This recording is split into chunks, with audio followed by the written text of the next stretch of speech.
मैंने बेटा जन्म दिया था। मैं सरकारी अस्पताल के बिस्तर पर लावारिस पड़ी हुई थी क्योंकि ये बच्चा नाजायज था। मैं खुद नहीं जानती थी ये बच्चा किसका था, पर मेरे घर वालों ने मुझे निकाल दिया था।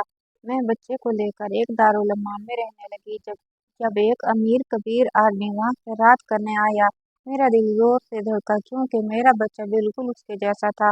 लेकिन भला ये कैसे मुमकिन था?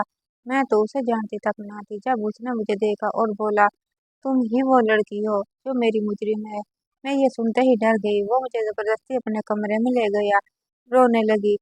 मुझे लगा था मेरी जिंदगी में सब कुछ ठीक हो गया था, मगर मेरी आजमाइश अभी खत्म नहीं हुई थी। एक दिन उस दारुल अमान में एक अबीर कबीर आदमी खैरात करने आया, तो उसकी नजरें मुझ पर टिक गई थी। मैं भी उसको देखकर हैरान रह गई थी क्योंकि उसकी शक्ल मेरे बच्चे से मिलती थी। मैं तो ये भी नहीं जानती थी कि मेरे बच्चे का बाप कौन था। मेरा बेटा नाजायज था, मगर उस शख्स को देखकर मुझे लग रहा था जैसे मेरा उसके साथ कोई ताल्लुक रह चुका था। तभी वो शख्स मुझे अपने साथ एक कमरे में ले गया। मैं उसकी मौजूदगी को अपने पास महसूस करके डर गई थी क्योंकि जिंदगी पहले ही मेरे साथ बहुत खेल खेल चुकी थी और मुझमें किसी ने इम्तहान से गुजरने की हिम्मत बाकी नहीं रही थी। मगर तभी वो कहने लगा कि मेरा नाम मुकद्दस है। मेरा ताल्लुक पाकिस्तान की शहर सियालकोट से है, जहाँ मैं अपनी बहन और अम्मा अब्बा के साथ रहती थी। मैं एक मुतवस्सित घराने में पैदा हुई थी, जहाँ दो वक्त की रोटी कमाने के लिए घर के हर फर्द को मेहनत मजदूरी करना पड़ती थी। मेरी बहन मरवा मुझसे 4 साल बड़ी थी और अम्मा के साथ मोहल्ले में सिलाई का काम करती थी। अब्बा एक छोटे से कारखाने में मेहनत मजदूरी करके कुछ पैसे कमा लेते थे, जिससे हमारा गुजारा मुश्किल हो जाता था। उस कारखाने में अब्बा चमड़े के बैग सीते थे। अम्मा ने अब्बा से कभी बुरे हालात का शिकवा नहीं किया था। वो हमेशा बस यही कहती थी कि गरीब वो नहीं होता जिसके पास पैसा ना हो, बल्कि गरीब तो वो होता है जो हालात के सामने हार मान जाए। हमारी जिंदगी सादा मगर बाइज्जत थी। मैं गवर्नमेंट स्कूल में पढ़ती थी और पढ़ाई में अच्छी भी थी। ऊंचे ऊंचे ख्वाब देखना मेरा शौक था। मेरे बहुत बड़े ख्वाब थे कि मैं एक दिन टीचर बनूंगी और अपने घर को बेहतर बनाऊंगी। मैं इतना कमा सकूंगी कि अब्बा को कारखाने से छुटकारा दिलवा सकूं और मरवा के हाथ भी खुद पीले करवाऊंगी। मगर मैं ये नहीं जानती थी कि ख्वाब जब आंखों से निकल कर हकीकत की जमीन पर उतरते हैं तो अक्सर जख्मी हो जाते हैं। हम दोनों बहनें बेइंतहा खूबसूरत थी, मगर मरवा मेरी निस्बत सादा मिजाज और खामोश तबा थी। वो हमेशा हालात के साथ समझौता करने वाली और एक सादा सोच रखने वाली आमची लड़की थी, मगर मेरे ख्वाब बहुत ऊंचे थे। मरवा को जो भी मिलता था वो उसी में खुश हो जाती थी, मगर मैं हमेशा बेहतर और ज्यादा लेने के हक में थी। हम जिस छोटे से घर में रहते थे, कभी कभी मेरा दिल चाहता था कि मैं अपने इस छोटे और आराम से घर से निकलकर एक बहुत बड़े घर में रहने लगूं, क्योंकि मुझे गरीब होना बिल्कुल भी अच्छा नहीं लगता था। मैं चाहती थी मैं बहुत जल्द इतने पैसे कमाने के काबिल हो जाऊं कि मुझे दोबारा कभी इस छोटे से घर को देखना ही ना पड़े। इसलिए मैं खूब दिल लगाकर मेहनत कर रही थी, मगर मुझ में सब्र बिल्कुल भी नहीं था। मैं जल्द ही अमीर हो जाना चाहती थी। उस वक्त मरवा मैट्रिक कर रही थी। जब अम्मा अब्बा को ये फिक्र सताने लगी कि मरवा अब जवान हो गई है और उसको उसके घर का कर देना चाहिए, क्योंकि हमारी बरादरी में लड़की की कम उम्री में शादी कर दी जाती थी, इसलिए अम्मा ने एक दो रिश्ते वालों को मरवा के लिए अच्छा सा रिश्ता ढूंढने के लिए कह दिया था। मैं तो इस हक में बिल्कुल भी नहीं थी कि अम्मा अब्बा मरवा की शादी कम उम्री में कर देते और इसी छोटे से घर से उसको रुखसत कर देते, क्योंकि मैं तो ये जानती थी कि जब मैं बहुत सारे पैसे कमा लूंगी और हम अमीर हो जाएंगे तो मैं अपनी बड़ी बहन को खुद धूमधाम से रुखसत कर लूंगी। लेकिन अम्मा अब्बा मेरी बातें सुनकर हमेशा हंस दिया करते थे और मुझे नादान समझते थे। उनको लगता था मेरे ख्यालात बहुत ऊंचे थे। शायद इसलिए मैं ऐसा सोचती थी कि मैं अपने घर वालों की तकदीर बदल दूं, मगर ये नहीं जानती थी कि मेरे घर वालों की तकदीर मेरी ही वजह से बदलने वाली थी, मगर उस तकदीर का रुख बहुत भयानक होने वाला था। अम्मा ने मरवा के लिए किसी अच्छे से रिश्ते की तलाश में की थी, मगर हमारे हालात ऐसे ना थे कि कोई अच्छा रिश्ता हमें मिल पाता। हमारे घर मरवा के लिए जो भी रिश्ता आता था वो लड़का कोई न कोई अनाड़ी ही होता था।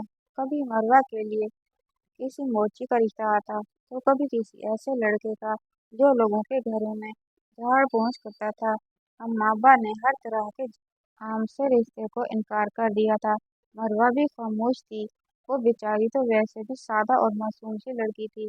उसको अम्मा अब्बा जहाँ भी और जिसके साथ भी ब्याह देते वो खुशी खुशी रुखसत होकर चली जाती। लेकिन वो अम्मा अब्बा के लिए इतना बोझ भी नहीं थी कि उसको ऐसे ही अरे गहरे के हवाले कर देते। आखिरकार एक दिन रिश्ता करवाने वाली ने अम्मा को एक रिश्ता बताया था। उस लड़के का नाम वसीम था और वो सऊदी अरब में मेहनत मजदूरी करता था। अम्मा अब्बा को लगा था कि शायद अच्छा नसीब हमारा दरवाजा खटखटा रहा था। वसीम की माँ ने साफ कह दिया था कि उसको जहेज की कोई जरूरत नहीं थी। वो तो ये चाहते थे कि बस नेक हो। हमें लगा था कि हम कुछ नसीब थे, इसलिए हमारी दहलीज पर वसीम का रिश्ता आया था। अम्मा अब्बा के दिल में इस रिश्ते को लेकर थोड़ा सा डर जरूर था कि आखिर हम गरीबों के घर में इतना अच्छा रिश्ता कैसे आ सकता था। मगर मैं तो वसीम का रिश्ता देखते ही बहुत ज्यादा खुश हो गई थी और ये सोचने लगी थी कि जब मरवा शादी करके अपने शोहर के साथ मुल्क से बाहर जाएगी तो मैं भी इससे मिलने के लिए बाहर के मुल्क जाती रहूंगी, क्योंकि वो मेरी इकलौती बहन थी और मैं बाहर जाकर मेहनत मजदूरी करके ढेर सारे पैसे कमा सकूंगी। इसलिए मैं चाहती थी कि अम्मा अब्बा इस रिश्ते से इनकार न करें। अम्मा अब्बा इस रिश्ते के लिए मान ही गए थे, क्योंकि वसीम शक्ल सूरत से खूबसूरत तो था ही, लेकिन सीरत से भी वो एक सुलझा हुआ लड़का था। उसकी फैमिली भी छोटी सी थी और सबसे बड़ी बात ये थी कि वो लोग हमसे किसी भी किस्म का जहेज का मुतालबा नहीं कर रहे थे। मैं बहुत खुश थी और न जाने क्या कुछ सोचने लगी थी। मुझे लगा था कि जब मरवा की शादी वसीम से हो जाएगी तो हम बहुत जल्द अमीर हो जाएंगे और हमारे घर के हालात भी बदल जाएंगे। किसी हद तक तो मैं बिल्कुल ठीक ही थी। हमारे घर के हालात बदलने वाले थे, मगर मैं ये नहीं जानती थी कि उनका रख किस सिमत में जाने वाला था। शादी की तारीख तय हो गई थी। मैं बहुत ज्यादा खुश थी। जब भी वसीम के घर वाले आते तो मैं भाग भाग कर उनकी खिदमतें करती। मुझे इस बात की परवाह भी नहीं। मरवा मेरी इकलौती बहन थी और शादी के बाद मुझसे बहुत दूर जाने वाली थी। मुझे गर्ज थी तो सिर्फ इस बात से कि मरवा की शादी को एक ऐसे लड़के साथ हो रही है जो हमसे अमीर था। आखिर मरवा की शादी सादगी से हो गई और वो वसीम के साथ रुखसत होकर चली गई, जो लाहौर में था। वसीम शादी के लिए छुट्टी लेकर पाकिस्तान आया हुआ था, मगर वसीम शादी के एक हफ्ते बाद ही वापस सऊदी अरब चला गया था और अब 2 साल तक उसकी वापसी मुमकिन ना थी। जब वसीम सऊदी अरब वापस चला गया तो मरवा भी वापस हमारे पास आ गई थी, मगर मुझे मरवा को देखकर खुशी बिल्कुल भी नहीं हुई थी, बल्कि मैं तो उसको घर में देखकर एकदम से उदास हो गई थी कि वो वापस क्यों आ गई थी और वसीम के साथ सऊदी अरब क्यों नहीं चली गई थी। क्योंकि जब वो सऊदी अरब नहीं जा सकती थी, मैं भला कैसे उसके पास जा सकती थी। मगर मरवा कहने लगी थी कि वसीम कुछ कागजात बनवा रहा था और जब उन कागजात का काम मुकम्मल हो जाएगा तब वो मरवा भी उसके पास चली जाएगी। मैं हर रोज मरवा से यही पूछती थी कि क्या उसके कागजात का काम मुकम्मल हो गया था या नहीं, मगर जैसे जैसे वक्त गुजर रहा था मरवा खामोश रहने लगी थी। वो तो ना कुछ शिकायत करती थी ना ख्वाब देखती थी। खामोश तो पहले ही भी रहती थी, मगर उसकी खामोशी एक अजीब तरह की थी, क्योंकि वो मुझसे भी बात नहीं करती थी, बस अम्मा के साथ किसी न किसी काम में लगी रहती थी। वह वसीम को खत लिखती थी, तस्वीरें भेजती थी, जिनका जवाब कभी कभार आता था। मरवा की शादी को 6 माह हो चुके थे। वसीम के जाने के बाद मरवा के चेहरे पर एक अजीब सी संजीदगी छा गई थी। वो पहले की तरह न हंसती थी, न मुझसे शौकियों में बात करती थी। मैं तो दिन गिन गिन कर गुजार रही थी कि कब वसीम मरवा को अपने पास बुलाए और मुझे भी मुल्क से बाहर जाकर सऊदी अरब देखने का मौका मिल सके, ताकि मैं भी अपनी किस्मत बदल सकूं। क्योंकि मरवा की किस्मत तो बदल चुकी थी और आखिरकार मेरा इंतजार खत्म हो गया जब एक दिन मुझे यह खबर मिली कि वसीम ने कागजात का काम मुकम्मल करवा लिया है और मरवा अब बहुत जल्द सऊदी अरब जाने वाली थी। मैं तो यह खबर सुनकर बेतहाशा खुश थी, मगर मैंने महसूस किया था कि मरवा ये खबर सुनकर मजीद उदास हो गई थी। जब मैंने उससे उदासी की वजह पूछी तो वह कहने लगी, अम्मा अब्बा और मुझसे दूर जाने का गम उसको उदास कर रहा था, मगर मुझे इस पर बेतहाशा गुस्सा आया था कि किस्मत उस पर मेहरबान हो रही थी, तो वो नाशुक्री क्यों कर रही थी। उसके पास तो मौका था कि वो गरीबी से निकल कर अमीरों वाली जिंदगी गुजारने का मौका दे रही थी, मगर फिर भी वह उदास ही हो रही थी। उदास सिर्फ वो ये नहीं थी, बल्कि जैसे जैसे उसके जाने के दिन करीब आ रहे थे, अम्मा अब्बा भी उदास होने लगे थे। मगर मुझे इन सब पर बेतहाशा गुस्सा आता था कि आखिरकार वो दिन भी आ गया जब मरवा नम आंखों के साथ हमसे छोड़कर वसीम के पास चली गई। उस दिन अम्मा अब्बा की आंखों में भी आंसू थे, मगर मेरे चेहरे पर मुस्कुराहट थी और आंखों में वही ख्वाब जो हमेशा देखती आई थी, अमीर होने के और घर के हालात बदल के रख देने के ख्वाब में। जाते हुए मरवा को यही कहा था कि मुझे भी अपने पास बुला लेना, क्योंकि मुझे भी बाहर के अमीरों वाली जिंदगी देखनी है। मगर मरवा मुझे कहने लगी थी कि वो तो मुझसे अम्मा और अब्बा से बिल्कुल दूर नहीं जाना चाहती थी, मगर मैं ऐसी ख्वाहिश क्यों कर रही थी। मुझे तो खुश होना चाहिए था कि मैं अम्मा अब्बा के पास थी, मगर मुझे उस वक्त इस बात की कोई परवाह नहीं थी। मैं तो सिर्फ और सिर्फ बाहर के मुल्क का पैसा कमाना चाहती थी, ताकि अमीर हो सकूं और गरीबों वाली जिंदगी से निकलकर एक बड़े घर में अपनी जिंदगी गुजार सकूं, जैसी कि हमेशा फिल्म और ड्रामों में देखती आई थी। उस वक्त हमारे घर में किसी के पास मोबाइल नहीं था, बल्कि हमारे मोहल्ले में जो लोग अमीर थे सिर्फ उनके पास ही मोबाइल हुआ करता था। उनमें ही एक आलिया का घर था, जो मेरे स्कूल की दोस्त थी और वो अमीर थी, इसलिए उसके पास अपना मोबाइल फ़ोन था।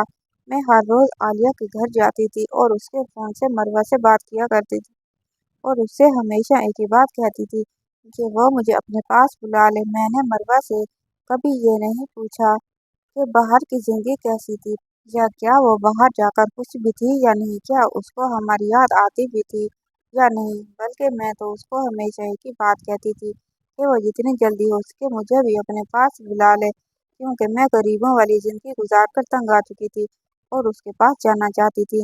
मेरी बातें सुनकर मरवा के साथ साथ आलिया भी बहुत हैरान होती थी और मुझे समझाती थी कि बाहर की जिंदगी इतनी आसान नहीं होती जितना कि सोचती हो तुम, क्योंकि इसके अपने अब्बा भी बाहर के मुल्क में ही नौकरी करते थे। मगर मुझे ऐसा लगता था जैसे बाहर की जिंदगी इस जिंदगी से तो बहुत बेहतर थी, जो कि मैंने इस छोटे से घर में गुजारनी थी। मैं हर रोज मरवा से एक ही बात कहती थी कि बस किसी तरह मुझे अपने पास बुला ले। उसके पास जाकर हर तरह का काम करने के लिए तैयार थी, जिससे मैं ढेर सारे पैसे कमा सकती। मगर मैं ये नहीं जानती थी कि मरवा के साथ होने वाली मेरी सब बातें आलिया के अलावा उसका भाई भी सुन रहा था और एक शैतानी प्लान बना रहा था, जिससे ना सिर्फ मेरी बल्कि मेरे घर वालों की भी इज्जत खराब होने वाली थी। मैं इस बात से बिल्कुल अनजान थी कि आलिया का भाई आसिम मेरे बारे में क्या सोच रखता था। मैं तो बस हर रोज आलिया के सामने बैठकर मरवा से अपने दिल की बातें किया करती थी और आसिम मेरी बातें सुनकर मेरे खिलाफ ही एक जाल बुनने लगा था। जब मरवा को सोए रब गए 5 साल गुजर गए थे, तो मरवा ने खुशखबरी सुनाई कि वो माँ बनने वाली है। और मैं खाला, ये खबर सुनकर मैं बहुत खुश तो हुई थी, मगर मेरी सबसे बड़ी खुशी सिर्फ इसमें थी कि मैं बाहर के मुल्क जाऊं और ऐशो इशरत वाली जिंदगी गुजारूं, जिसके ख्वाब मेरी आंखों में बचपन से ही थे। और आलिया का तर्ज जिंदगी देखकर वो दिन ब दिन परवान चढ़ गए थे। मरवा के माँ बनने के बारे में आसिम को भी मालूम हो गया था और तब उसके हाथ ये खबर लग गई थी जब वो मुझे इस्तेमाल कर सकता था। मरवा की माँ बनने की खुशखबरी से तो जैसे पूरे घर में खुशी की लहर दौड़ गई थी। अम्मा तो सजदे में गिर पड़ी थी, अब्बा की आंखों में भी नमी थी और मैं खुशी से फूले नहीं समा रही थी। मगर मेरी खुशी की वजह मरवा का माँ बनना नहीं था, मेरी खुशी तो कुछ और ही थी। मुझे लगा था अब मेरा मरवा के पास जाना आसान हो जाएगा। मैं इतनी बेसब्र थी कि मेरे कान सिर्फ मेरी ही मर्जी की बात सुनना चाहते थे और मरवा की या किसी और की किसी बात की कोई परवाह नहीं थी। मरवा की थकन, उसके दुख, उसकी गुर्बत की या उसकी तन्हाई मुझे दिखाई दी ही नहीं देती थी। मैं तो बस अपने ख्यालों में खुद को सऊदी अरब के एक बड़े से शॉपिंग मॉल के कैश काउंटर के पीछे देखती थी या किसी हॉल में वेलकम ड्रिंक्स पेश करते हुए देखती। खूबसूरत लिबास में, फैशन शोज में, जैसे मैं फिल्मों ड्रामों में देखती थी। एक दिन जब मैं मरवा से बात करने आलिया के घर गई तो आसिम ने मुझे खुद मुखातिब किया था और कहने लगा था, मुकद्दस, क्या तुम बाकी बाहर अपनी बहन के पास जाना चाहती हो? आसिम की बात सुनकर तो जैसे ही मैं चौंक गई थी। पहली बार वो बराह रास्त मुझसे बात कर रहा था, मगर मैंने फौरन इस बात में सर हिला दिया था। वो मुझे कहने लगा, तो मुझे सऊदी अरब जाने के लिए उसके दोस्त से मिलना होगा, क्योंकि वो कॉल उसका दोस्त इमारात में एक कंपनी चलाता था और वह वहाँ खूबसूरत और जवान लड़कियों को रिसेप्शन सेल्स या यूनिट मैनेजमेंट की नौकरी देता था। मगर उसने एक शर्त भी रखी थी कि मुझे उसके दोस्त को जाकर खुद इंटरव्यू देना था। मैंने कुछ भी सोचे समझे बगैर बेताबी से बस यही पूछा था कि मुझे कहाँ और कब जाना था। आज से मुझे कहने लगा कि वो मुझे खुद ले जाएगा और आलिया भी हमारे साथ ही होगी, इसलिए मुझे फिक्र करने की जरूरत नहीं थी। ये सुनकर मेरे दिल को सुकून सा मिला था कि आलिया भी मेरे साथ होगी। उस वक्त मुझे यही लगा था कि शायद किस्मत का दरवाज़ा खुल रहा था। मैंने अम्मा से कहा था कि मैं आलिया के साथ लाहौर जा रही हूँ। उसकी खाला के यहाँ अम्मा भी आलिया के नाम पर फौरन मान गई थी। अगली शाम आलिया और आसिम मुझे लेकर लाहौर रवाना हो गए थे। गाड़ी में कुछ गप्पियाँ हो रही थी, मगर मेरे दिल में एक अजब सी बेकरारी थी, जैसे कोई अनजाना खौफ दिल में सरसरा रहा हो। हम एक दरमियाने दर्जे के होटल में पहुंचे थे, जहाँ आसिम ने बताया था कि वो शख्स अभी पहुंचा नहीं था, इसलिए हम पहले रूम में जाकर आराम कर लेते। रूम का सुनकर मैं डर गई थी। आसिम को शायद महसूस हो गया था कि मैं डर गई थी। तभी मुझे कहने लगा कि उसका दोस्त मेरे खुद इस होटल में मेरा इंटरव्यू लेने आ रहा था। वो थका हुआ आएगा तो इंटरव्यू भी आराम से करेगा। मुझे कहने लगा था कि मैं फिक्र ना करती, क्योंकि वो और आलिया भी साथ है। मुझे उस वक्त कुछ भी गलत नहीं लगा था, क्योंकि आलिया वहाँ थी, वो आसिम और उसका भाई था।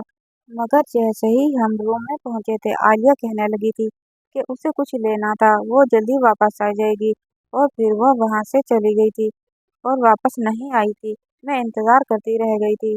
कमरे में सिर्फ मैं और आसिम रह गए थे। वो कमरा बंद था।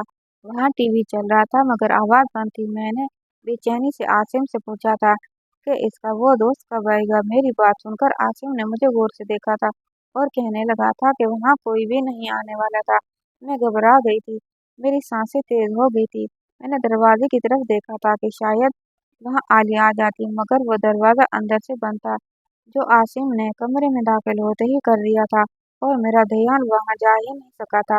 मैंने घबराकर कहा था, आसिम भाई, अगर वो मजाक कर रहे थे तो मजाक अच्छा नहीं था। मैं चीख कर कहने लगी थी कि प्लीज आलिया को बुलाएं, मगर आसिम का चेहरा बदल गया था और उसकी आंखों में अब वो शैतान बोल रहा था जिसका मैं तस्वर भी नहीं किया था। वो अपने घटिया लहजे में कहने लगा कि आलिया वहां नहीं आएगी, क्योंकि वो सब जानती थी। वो मेरी तरफ कहने लगा था और मुझे कहने लगा था, तुम भी जानती हो कि तुम किस चीज के लिए आई हो, जो अब ये मौका जाया ना करो। तुम अमीर बनना चाहती हो ना? मैंने चीखने की कोशिश की थी, मगर आसिम ने जोर से मेरा बाजू पकड़ा था और मुझे अपनी तरफ खींचा था। वो मुझे कहने लगा था कि चीखने का कोई फायदा नहीं था, क्योंकि वो कमरा साउंड प्रूफ था। और वैसे भी जब मैंने खुद को कहा था, मैं हर काम के लिए तैयार थी, बस मुझे पैसे मिलने चाहिए। मैं इसकी बातें सुनकर हक्का-बक्का रह गई थी। उसने मेरे सामने हजार-हजार के ढेरों नोट रखे थे और कहने लगा था कि लो पैसे और मेरा काम करो, क्योंकि अब ये भी काम है और तुम्हारा इसी के बदले पैसे मिलेंगे।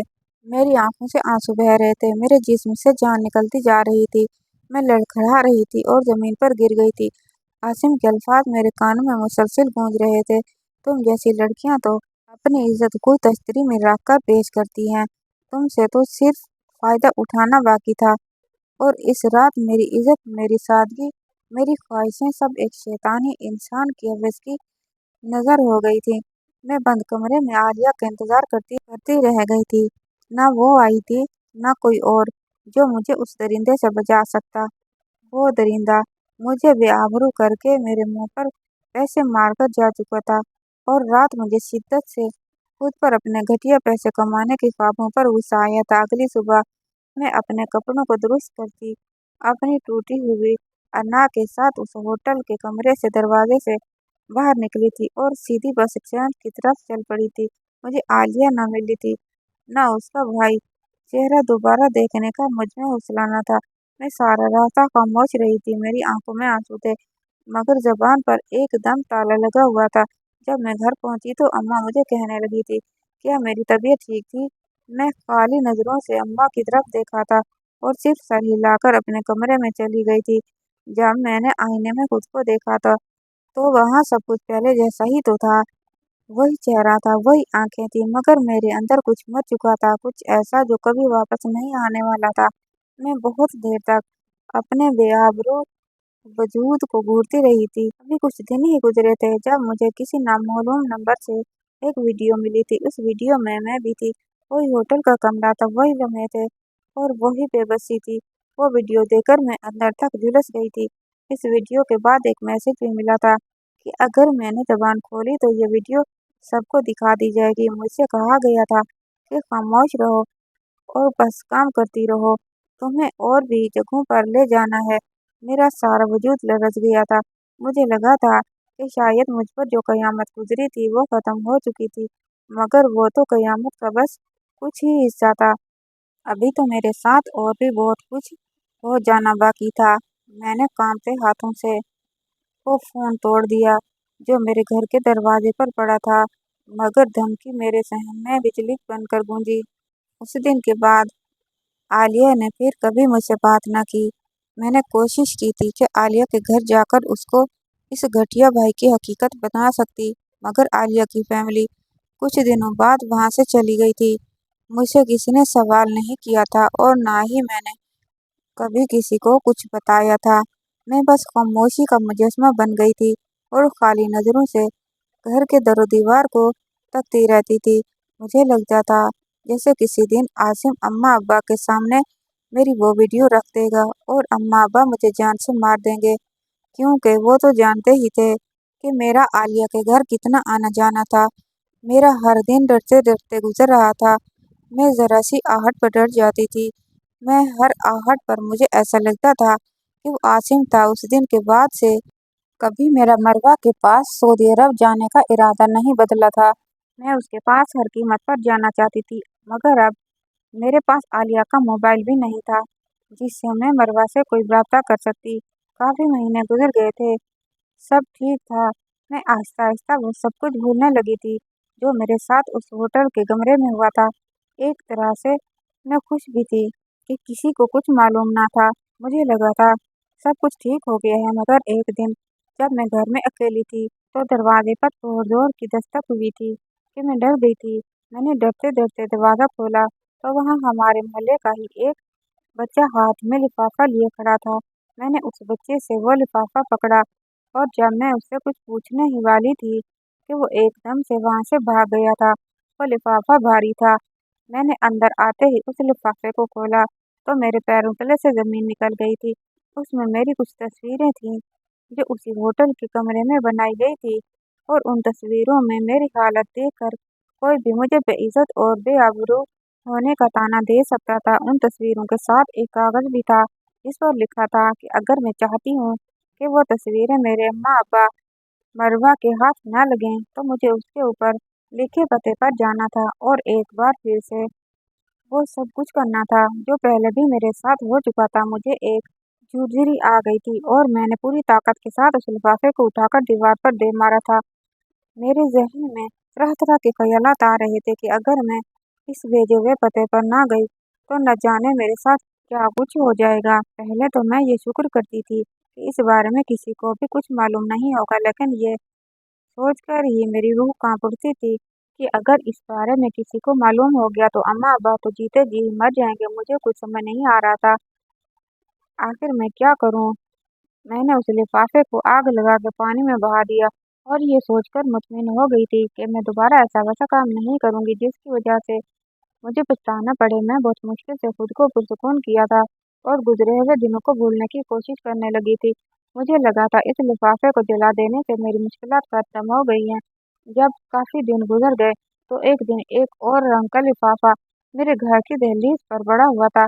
जब मैंने वो लिफाफा खोला तो मैं खुशी से उछल पड़ी थी, क्योंकि वो लिफाफा मरवा ने भेजा था। उस लिफाफे में एक नीले रंग का कागज था और उसमें लिखा था कि अब मैं इस डिलीवरी के आखिरी दिन थे और उसको मेरी ज़रूरत थी क्योंकि वो घर के सब काम अकेली नहीं कर सकती थी। वहीं वो ड्यूटी पर होता था, उसको आराम की ज़रूरत थी और किसी अपने की ज़रूरत थी जो उसका ख्याल रख सकता, इसलिए वो मुझे अपने पास बुलाना चाहती। मैं तो खुशी से झूमने लगी थी। उस वक्त आसिम आलिया उस होटल में गुजरने वाली वो भयानक रात और आसिम की तरफ से मिलने वाला वो लिफाफा, सब कुछ तो भूल चुका था।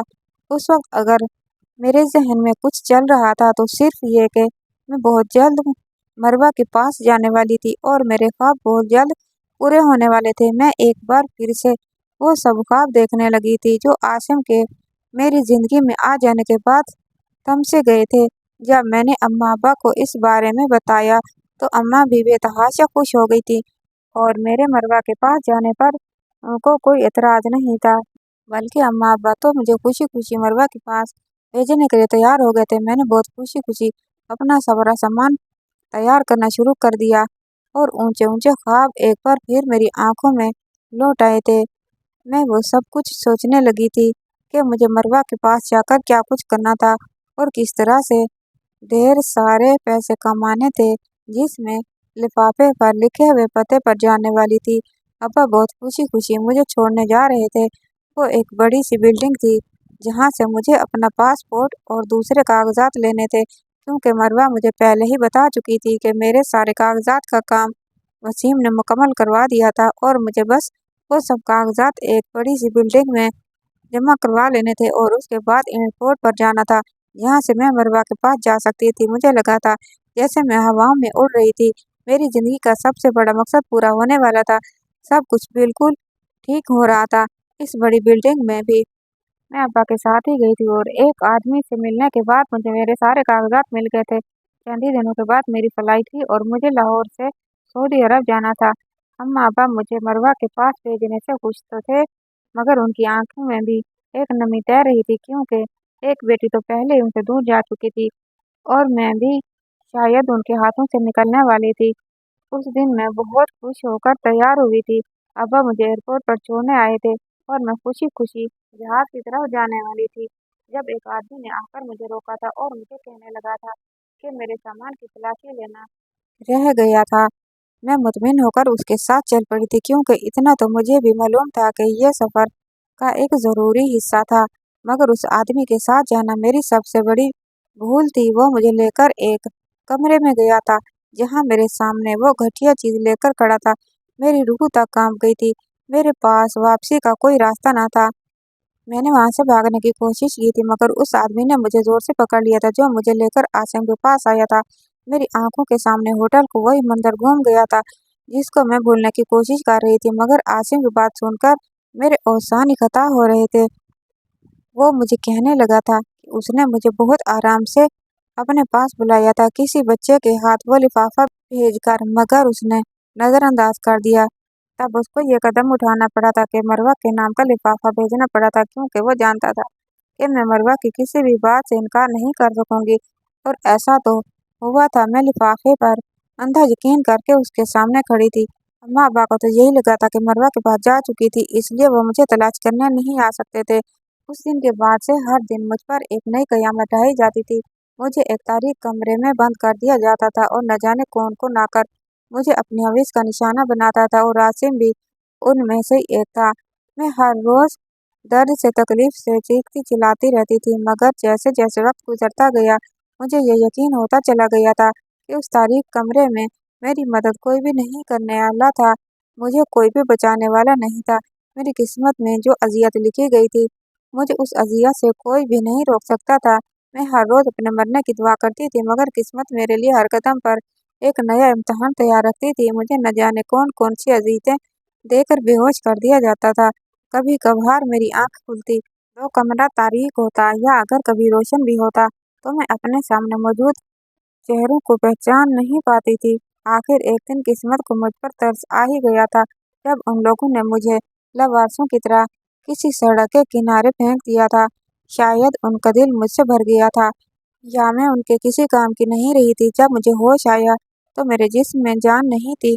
मुझे कुछ लोगों ने पानी पिलाया और मुझे मेरा नाम और पता पूछने लगे। मुझे उन लोगों को अपने अब्बा का नाम और पता बताना ही पड़ा था, क्योंकि मैं अपने अम्मा अब्बा के पास वापस जाना चाहती थी। मरवा के पास जाने का ख्याल मेरे दिमाग से निकल गया था। मैं दोबारा मरवा के पास जाने का सोच भी नहीं सकती थी, चाहे वो मुझे खुद ही फोन करके क्यों न बुलाती। मेरे जिस्म पर मौजूद कपड़े बस नाम के ही रह गए थे, क्योंकि वो बुरी तरह से फट चुके थे और मेरे पूरे जिस्म पर जख्मों के निशानात थे। कोई भी मेरी हालत देखकर अंदाजा कर सकता था कि मेरे साथ क्या कुछ हो चुका था। जब मैं अम्मा अब्बा के पास पहुंची तो उनकी आंखें फटी की फटी रह गई थी। अम्मा ने मुझे देखते ही ऊंचा ऊंचा रोने लगी थी और बार बार अपने सीने पर हाथ मारती थी। अब्बा तो एक लफ्ज तक नहीं बोल सके थे, उनको जैसे सांप सूंघ गया था। उनकी खामोशी बहुत गहरी थी।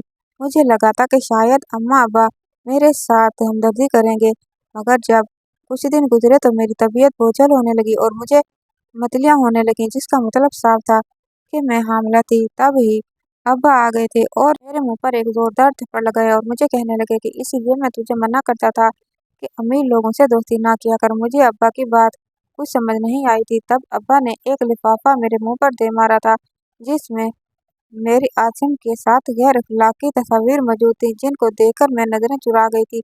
अब्बा जानते थे कि मेरा आलिया के घर आना जाना था।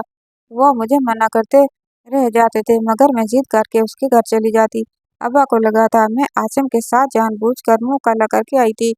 मैं उनको अपनी सफाइयां देती रह गई थी, मगर किसी ने भी मेरी बात का यकीन नहीं किया था। मेरे साथ क्या हुआ था, ऊपर से मेरा बढ़ता हुआ पेट मुझे मजीद रुसवाई में मुब्तला कर रहा था। अब्बा ने मुझे धक्के देकर अपने घर से निकाल दिया था, क्योंकि वो नहीं चाहते थे कि मेरी वजह से लोग उन पर उंगलियां उठाएं। मैं अपना लाहुर वजूद लेकर दर दर फिरने लगी थी। कोई भी मुझे अपने साथ रखने के लिए तैयार ही नहीं था। मैं कभी किसी सड़क के किनारे सो जाती, कभी किसी पार्क में बड़े बेंच पर सो जाती, जहाँ पर मेरे ही जैसी और भी भिखारी औरतें सो रही होती थी। मैं भीख मांगकर अपना गुजारा कर रही थी। अमीर होने के सब ख्वाब एक तल्ख हकीकत का रूप धार कर मेरे बच्चे कच्चे वजूद को नोच रहे थे। मुझे कुछ नहीं मालूम था कि मेरे अम्मा अब्बा कैसे थे या मरवा कैसी थी। मुझे तो सिर्फ इस बात पर शर्मिंदगी थी कि मैंने आसिम के बारे में बहुत ही पहले अपने माँ बाप को क्यों नहीं बता दिया था। अब कुछ नहीं हो सकता था। जब मेरे बच्चे की पैदाइश का वक्त आया तो न जाने मुझे कौन सी औरतें एक सरकारी अस्पताल में छोड़ गई थी, जहाँ पर मैंने एक बेटे को जन्म दिया था। मैं नहीं जानती थी कि इस बच्चे का बाप कौन था, मगर वो बच्चा बेहद मासूम था। उसको देखकर मैं अपने ऊपर गुजरने वाली हर कयामत भूल चुकी थी। मुझे लगा था कि मुझे जीने का मकसद एक नई वजह मिल गई थी। मैं हर रोज उस बच्चे को अपने सीने से लगाकर खुद में जीने की एक नई हिम्मत पैदा करती थी। पहले तो मैं अकेली थी, इसके लिए कभी किसी सड़क के किनारे पर सो जाया करती थी, मगर अब मेरे साथ एक बच्चे की जिंदगी भी जुड़ी हुई थी, जिसको मैं अपनी तरह सड़क पर नहीं छोड़ सकती थी। तब भी मैंने एक दारुल अमान में पनाह ली थी। मैं उस दारुल अमान में मेहनत करती थी। मैं वहाँ पर हर वो काम करती थी जो मैंने अपने घर में भी कभी नहीं किया था। मैं वहाँ पर लोगों के गंदे कपड़े धोती, उनके मैले कुचैले बर्तन साफ करती और उनके कमरे की गंदगी उठाती, सिर्फ और सिर्फ अपने छोटे तल्लाल के लिए। मेरी दुनिया तल्लाल से शुरू होकर इसी पर ख़त्म हो जाती थी और मैं उसके लिए हर काम करने के लिए तैयार थी, चाहे उसके लिए मुझे लोगों के जूते ही क्यों न साफ करने पड़े। जैसे जैसे तल्लाल बड़ा हो रहा था, उसकी खूबसूरती में इजाफा होता जा रहा था। खूबसूरत तो मैं भी थी, मगर मुझे यकीन हो गया था कि उसका बाप जो भी था वो एक वजीह शख्सियत का मालिक था। तभी तल्लाल में भी एक अजीब कशिश थी जो मुझे अपनी तरफ खींचती थी। मुझे लगा था कि मेरी जिंदगी में जितनी भी आजमाइशें थी वो सब खत्म हो चुकी थी, मगर एक दिन जब एक बहुत अमीर कबीर आदमी दारुल अमान में खैरात करने आया तो मेरी नज़र उस पर जमकर रह गई थी, क्योंकि तलाल के चेहरे में उसकी मुशाबत थी। वो आदमी भी तलाल को और मुझे देखकर ठिठक गया था और मेरे करीब आकर कहने लगा था, क्या मैं उसको जानती थी? मैं उसके सवाल पर हैरान रह गई थी। मुझे कुछ समझ नहीं आ रहा था कि आखिर मेरा इतने अमीर कबीर आदमी से क्या ताल्लुक था, मगर उस आदमी की नज़रें तलाल पर से हट नहीं रही थी। तलाल का भी वही रंग रूप था, वही कद काठ था जो उस आदमी का था। तभी वो आदमी दारुल अमान वालों से बात करके मुझे और तलाल को अपने साथ ले जाने लगा था। मेरे दिलो दिमाग में माजी के सब लम्हात गुजर रहे थे। मैंने उस आदमी के साथ जाने से इनकार कर दिया था, मगर तभी वो मुझे एक कमरे में ले गया था और मुझे कहने लगा था कि वो तलाल का बाप था। मैं उसकी बात सुनकर अपनी जगह से हिल नहीं सकी थी। वो मेरे सामने घुटनों के बल बैठकर मुझसे माफी मांगने लगा था और मुझे कहने लगा था कि वो मेरा ही मुजरिम था। उसने अपने कुछ दोस्तों के साथ मिलकर मेरे साथ बहुत गलत किया था, मगर मेरे साथ गलत करने के बाद उसको एक लम्हा भी सुकून नहीं आया। उसका नाम तैमूर था और वो शहर का बहुत बड़ा बिजनेसमैन था। उसके पास किसी भी चीज की कमी नहीं थी, मगर हर रात मेरा चेहरा उसके सामने भयानक ख्वाब की तरह आ जाता था।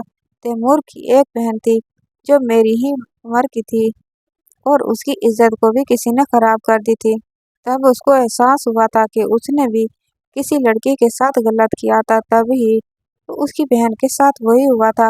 वो बहुत अरसे से मेरी तलाश में था, इसलिए मेरे नाम का सदका हर जगह दिया करता था, हर जगह मेरे नाम की खैरात दिया करता था ताकि किसी तरह अपने गुनाह का कफारा अदा कर सके। मगर वो नहीं जानता था कि एक दिन उसका गुनाह उसकी आंखों के सामने आ खड़ा होगा। मुझे भी उसकी बातों पर कुछ यकीन तो हो ही गया था, क्योंकि दलाल बिल्कुल तैमूर की कॉपी ही था। उसके भी तो वही नैन नक्श थे जो तैमूर के थे। मैं बहुत मुश्किल से तैमूर के साथ जाने के लिए तैयार हुई थी, क्योंकि मेरे पास इसके सिवा और कोई चारा नहीं था। आज मुझे तैमूर के निकाह में रहते हुए 2 साल गुजर गए हैं। तैमूर आसिम का ही कोई दोस्त था और उन्हीं लोगों में शामिल था जिन्होंने मेरी इज्जत खराब की थी।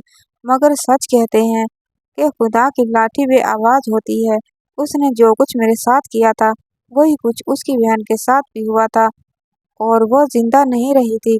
तब उसको अपने गुनाह का एहसास हुआ था और उसने मुझसे माफी मांगने के साथ साथ आसिम को सजा भी दिलवाई थी। आज आसिम अपनी बाकी जिंदगी जेल में गुजार रहा है। अभी तक मेरी आलिया से कोई मुलाकात नहीं हुई। अब मैं आलिया की तलाश में हूँ ताकि उससे पूछ सकूं कि उसने मेरे साथ इतना बड़ा धोखा क्यों किया था। मरवा के यहाँ एक बेटी पैदा हुई थी, मगर मेरे घर वाले दोबारा मेरी शक्ल नहीं देखना चाहते थे, क्योंकि उनको लगता है कि मेरे साथ जो कुछ भी हुआ उस सब में मेरा अपना ही कसूर था। आज मेरे पास रुपए पैसे की कोई कमी नहीं है, मगर अब मुझे इन रुपए पैसे की कोई तलब ही नहीं रही।